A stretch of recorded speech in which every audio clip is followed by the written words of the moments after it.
நான் ஜெபமும் பண்ண மாட்டேன், பைபிளும் வாசிக்க மாட்டேன், குடும்பம் ஜெபம் பண்ண மாட்டேன், ஞாயிற்றுக்கிழமை சர்ச்சில் வந்து காணிக்கை எண்ணெய் போட்டுற ஆண்டவர் ஆசீர்வதிக்கணும். அதெல்லாம் கிறிஸ்தவ வாழ்க்கை. தினமும் இயேசுவோடு இருக்கணும். அந்த சமாதானம் உள்ள நிலைச்சிருக்கணும்னா இயேசு தினமும் எப்பொழுதும் உங்க கூட இருக்கணும். அப்போ தான் அந்த சமாதானம் நிலைச்சிருக்கும்.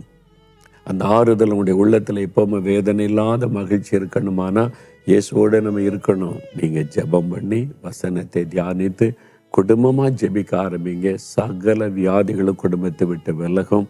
ஒரு வியாதி இல்லாத ஆரோக்கியமான குடும்பமாக நீங்கள் இருக்க முடியும். சில சமயம் சில வியாதி வரும் போகும். அது கால சூழ்நிலைக்கு ஏற்றபடி சில சமயம் சாப்பாட்டு முறையில் வித்தியாசம் வரும்போது அது நேச்சுரல். எப்பவுமே வியாதி வியாதி வியாதி சாகு வரைக்கும் மாத்திர இது மாதிரி வாழ்க்கை வாழ்வதற்கு தேவன் நம்ம அழைக்கலை.